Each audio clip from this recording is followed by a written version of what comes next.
What company becomes possible because a few 100,000 people trust the way I think?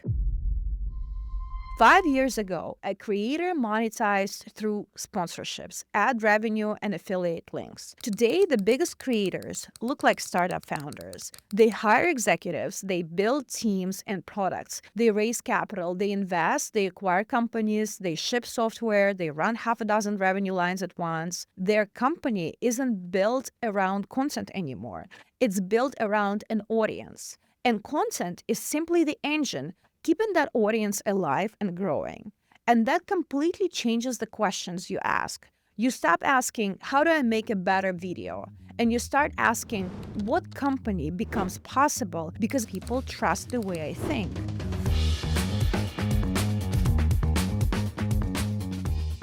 Last week, I posted a poll on Instagram. I asked a simple question: should I record a solo episode on the future of media and content? And the response was overwhelming. Hell yes. Let's do it. Every week, there is another headline that a creator launches a venture fund, a newsletter company raises another enormous round, a podcaster starts building software, a $1 trillion technology company partners with a single creator instead of a traditional ad agency. And in the background, AI is making it possible to create, edit, translate, and distribute content at a speed that would have sounded like science fiction 2 years ago.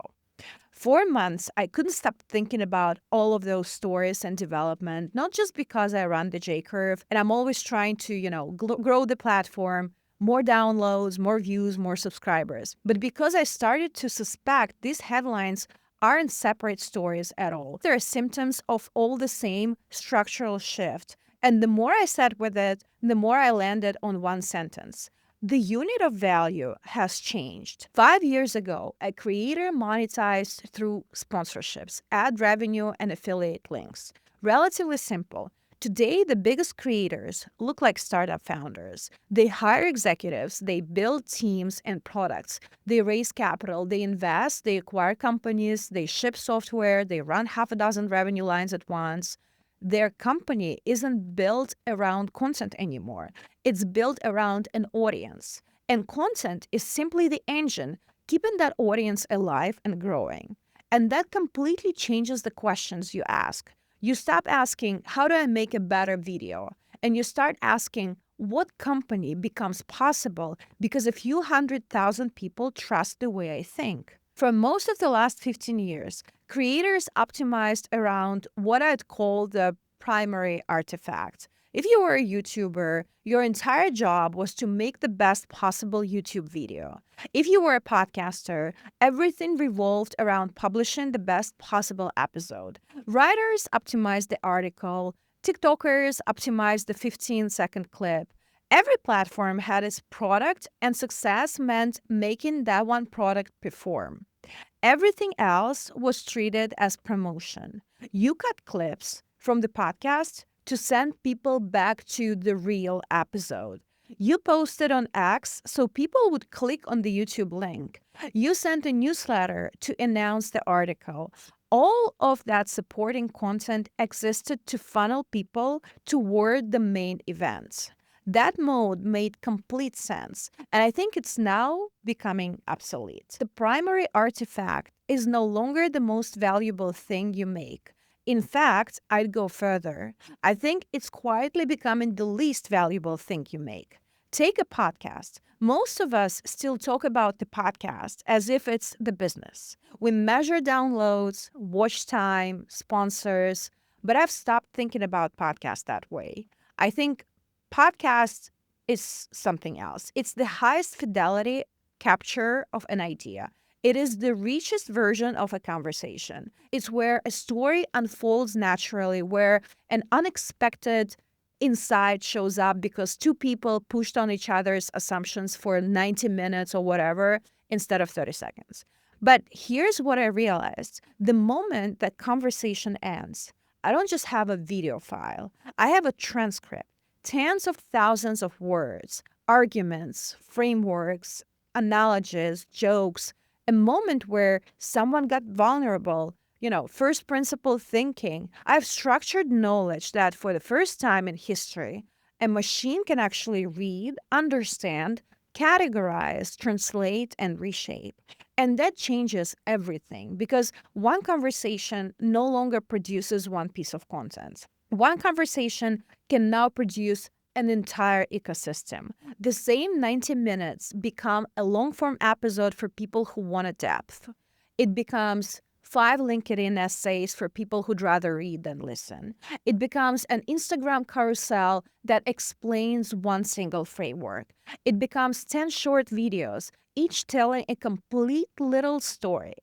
It becomes the newsletter that synthesizes the big ideas. It becomes discussion prompts for, community, a keynote, internal training for a company, and eventually an AI assistant that can answer questions based on everything that was said. That leverage on a single idea had exploded, which is why I think we're actually using the wrong word. We keep saying we repurpose content, but the word assumes there's one original and then a pile of lesser copies. I don't think that's what's happening anymore. A LinkedIn essay is not a smaller podcast. A carousel is not a simplified episode. A newsletter is not a transcript. Each one serves a genuinely different person in a genuinely different moment. Someone will never sit through a 90-minute conversation, but will read every single newsletter. Someone else only ever sees the clips. Another person meets your thinking on LinkedIn and never once opens Spotify. So which one is the real product? I've come to believe that none of them deserve that title. The idea is the product. Everything else is just the interface, the different surface through which a different audience experiences the same idea. And I think that that's one of the biggest conceptual shifts happening in media right now. And here's the twist people often miss. If everyone can create, then content becomes abundant. And the moment anything becomes abundant, something else becomes scarce. In this new world, the scarce thing is judgment. Who asks the better questions? Who notices the pattern everyone else misses? Who builds the framework that helps other people think? Who has the taste to know which idea actually deserve attention? And once I saw that, I had to rethink the whole economic model. The old version was simple. You have an idea, you turn it into a podcast or an article, you build an audience, and you monetize that audience with ads, sponsorships or subscriptions. The new flywheel looks completely different. It starts with an idea. The idea becomes a conversation. The conversation becomes structured judgment.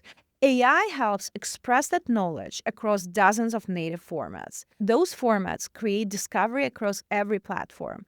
Discovery builds an audience you actually want through newsletters and communities. That owned audience creates relationships. Relationships create opportunities. And those opportunities become events, partnerships, investments, software, research, entirely new businesses. Take someone like Stephen Bartlett. Most people call him one of the biggest podcasters alive, and that's true. The Diary of a CEO is now the second biggest interview podcast in the world, with more than 13 million subscribers on YouTube alone. But I don't think the podcast is the business. I think the podcast is the customer acquisition engine. Every conversation generates trust. That trust pulls in founders, operators, and investors. Those relationships create deal flow. Deal flow becomes investments. He runs a fund, flight fund, deployed across dozens of companies. The same intellectual property becomes books, speaking courses, and partnerships. And instead of stopping there, he started building the infrastructure around creators themselves. A studio, Flight Story, and podcasting software, Flightcast. Then he pulled all of it under one roof, a holding company called Steven.com that raised that valuation around $425 million with a stated ambition, his words, to build the Disney of creators economy. And the Disney comparison is actually perfect. Disney doesn't make its money from Mickey Mouse cartoons. The cartoons introduces Mickey. The real business is everything the character makes possible afterward. The parks, the merch, the licensing, the streaming. Bartlett is running the exact same logic, except the franchisee isn't the cartoon mouse, it is the creator. Now, look at advertising because the same thing is happening there. When Google announced its partnership with Alex Cooper, most people read it as another celebrity endorsement. I think it was something much, much bigger. Google didn't hire an influencer.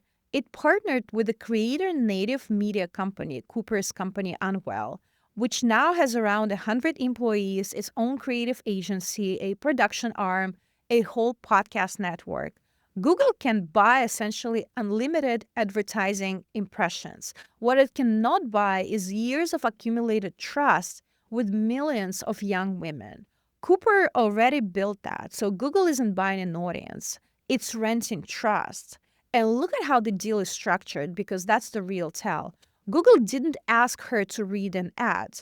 It partnered with her company, wove its products into how Unwell actually operates, and had Cooper's own team write and produce the campaigns. Historically, the chain went brand to ad agency to production company to media buyer to publisher, 4 or 5 middlemen. The entire chain can now collapse into one creator ecosystem. Increasingly, brands don't want creators to distribute the campaign. They want creators to make the campaign because the creator understands the audience, the language, and the culture better than any agency ever could. And because the creator already owns the trust, trust is replacing creative production as the scarce asset. If everything so far still sounds like an interesting theory, let me show you the evidence. And the most convincing evidence isn't coming from creators, it's coming from venture capital. My own world. For decades, VC firms competed on fairly traditional things: access to capital, a strong network, the ability to help portfolio companies recruit and sell. The best firms build what they're called platform teams, in-house people who help startups hire, find customers, run events. Media wasn't a core skill. It was just a slice of a marketing. I think we're now watching the third evolution of venture capital. The first wave was firms building those platform teams. The second wave was firms becoming media companies in their own right. Think A16Z. And the third wave, the one that we are in right now, is firms hiring creators as investors. Earlier this year, Lightspeed, one of the largest venture capital firms in the world, managing over $40 billion, hired Claire Zhao, better known online as Zhao Talks, who'd built an audience of more than 350,000 people explaining AI and startups to an audience that mostly doesn't work in tech. And here's the part that is interesting. She didn't join to run their social channels. She joined as an investor, co-hosting the firm's AI show with her own audience treated as the top of the funnel into the firm. She's been explicit about it. For her, media and investing aren't two jobs. The media is the wide net, and the job is converting that attention into deal flow. One of the best venture firms on earth decided that the ability to build trust with founders through content isn't marketing function. It's part of the investment strategy. A16Z reached that conclusion years earlier and built an entire media organization, podcasts, editorial research, even documentaries and policy content. And in 2025, they brought Eric Thornburg and his Turpentine podcast network into the firm as a general partner running media. Benchmark brought in Jack Altman and his show Uncapped. Sequoia keeps pouring resources into founder education and long-form research. And it isn't slowing down. In 2026, OpenAI acquired the tech show TVPN, and folded it into its own strategy org. Media has moved out the marketing department and into the investment strategy itself. And I don't think it stops with venture. Every serious professional services business eventually grows a media arm. Law firms, investment banks, consultants, executive recruiters, private equity. Think about a company like HubSpot. Years ago, they figured out they weren't really winning through advertising. They were winning by educating their market through blogs and courses and podcasts. And that education is what drove people to their software. The media wasn't the business. The media was the infrastructure underneath the business. If you're a founder, historically, you build the product first and thought about content later. You hired a marketing team after you found product market fit. I think media can no longer sit at the edge of the company as a marketing function. I think media moves to the center, not because every founder needs to become an influencer. Please don't. But because every company now needs a way to demonstrate expertise continuously, to educate its market, and to build trust long before a customer is ready to buy. The company that consistently explains its industry eventually becomes synonymous with those industries. And that's an advantage no advertising budget can just buy its way into. If you're an investor, an implication is just as sharp. For decades, firms differentiated on capital and network, but capital is increasingly a commodity. The best founders can raise from dozens of firms who all have money. So the real question becomes, why you? And content is one of the few honest answers, not because founders love podcasts, but because founders choose to work with people they feel they already know, people they've been learning from for years. And if you're a creator, the shift is more dramatic of all. Stop asking how to monetize your content. Start asking what your content makes possible. Because the biggest businesses of the next decade won't monetize attention directly. They'll monetize the capabilities that attention unlocks: software, community, research platform, commerce, a fund. The content just opens the door. What you build once you through it is the actual company. Let me know what you guys think about this solo episode. If you enjoyed, please go and rate us on Spotify and YouTube at the J Corp Podcast. Follow me on Instagram at Olga Maslikhova with KH for more insights, and see you next time.